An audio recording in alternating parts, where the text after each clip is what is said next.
Graça e paz em nome do nosso Senhor Jesus Cristo. Chamado à comunhão fraternal. A igreja é chamada à comunhão fraternal.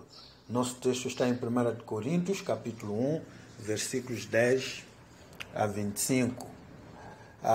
Esse texto encerra um desafio. Estamos vivendo uma época onde tantas igrejas se dividem.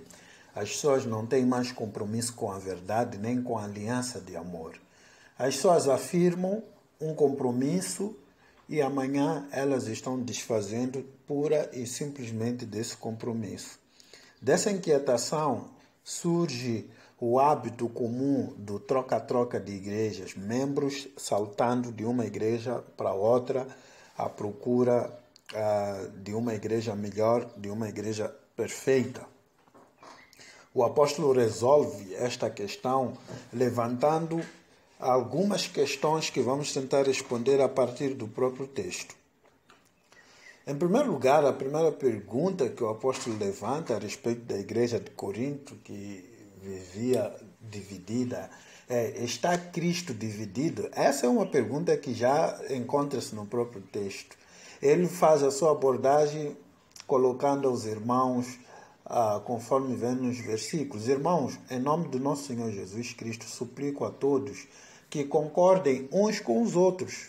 Meus irmãos, fui informado por alguns da casa de Cloe de que há divisões. Alguns de vocês afirmam, eu sou de Paulo, ou eu sou de Apolo, ou eu sou de Pedro, ou ainda eu sou de Cristo. Acaso Cristo está dividido? O apóstolo não prega um Cristo, um Apolo ou outro Pedro. O apóstolo entende que existe apenas um Salvador e um Evangelho. A igreja de Corinto começou a se dividir internamente por causa da influência do mundo. A sociedade de Corinto estava multifacetada com suas ideias, líderes e filósofos, pensadores. A sociedade de Corinto, as pessoas identificavam-se com figuras de homens, se identificavam com homens sábios, homens de liderança carismática, e eles trouxeram essa influência mundana para dentro do corpo de Cristo.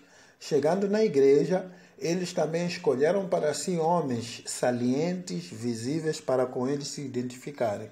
Entretanto, o apóstolo mostra que essa atitude divisória, divisionista, ela é um espírito anticristão. O estar em Cristo produz unidade. Precisamos ressaltar que o mais importante não é o mensageiro, mas a mensagem. Paulo diz à igreja para não colocarmos atenção em líderes humanos.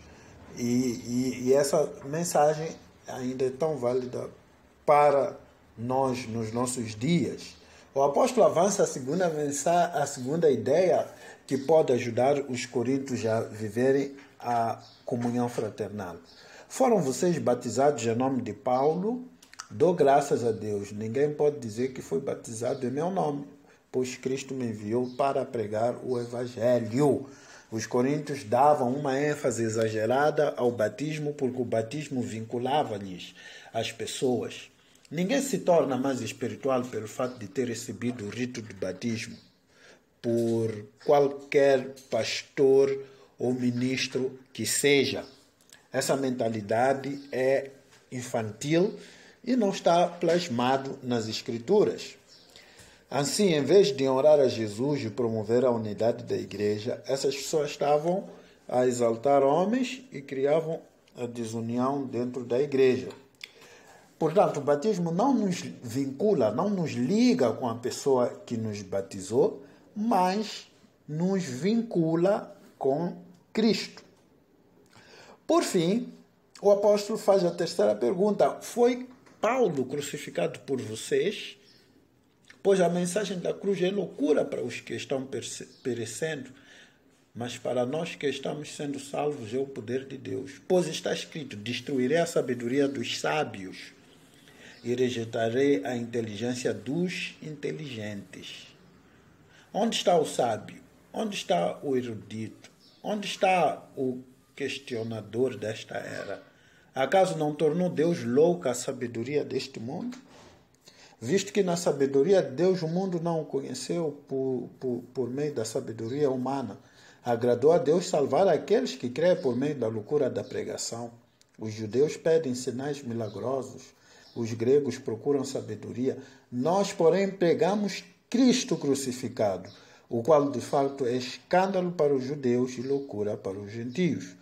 Mas para os que foram chamados, tanto judeus como gregos, Cristo é o poder de Deus e a sabedoria de Deus, porque a loucura de Deus é mais sábia que a sabedoria humana e a fraqueza de Deus é mais forte que a força do homem.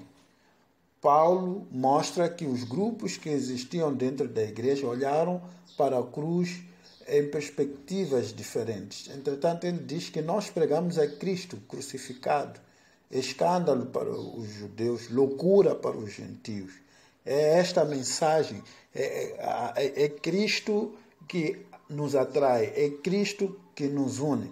Se deixarmos de olhar a cruz de Cristo, passamos a olhar para as figuras humanas e isso gera divisão e não união. Os judeus, eles tropeçavam porque eles queriam um milagre. Nos evangelhos isso está evidente, queriam um Cristo messiânico, um Cristo salvador, poderoso, e eles na cruz não viram isso. Os gregos, com a sua fama, o seu desejo ardente em buscar a sabedoria, também não percebeu a sabedoria de Deus revelada na cruz. Os judeus não perceberam o maior milagre revelado na cruz, nem os gregos perceberam a sabedoria de Deus revelada na cruz. Portanto, nós somos chamados à comunhão por causa da nossa união com Cristo. Ele morreu por nós. Se nós perdermos isto de vista, pouca coisa vai ficar. Nós fomos batizados em seu nome, nós estamos identificados com sua cruz. Esta é a nossa base para a unidade espiritual. Vamos olhar para a cruz, para além das nossas diferenças, e vamos abraçar todos aqueles que igualmente, assim como nós, olham também para a cruz de Cristo. Esse chamado é da vontade de Deus e faremos bem em acatá-lo. Que o Senhor nos abençoe. Em nome de Jesus Cristo. Amém.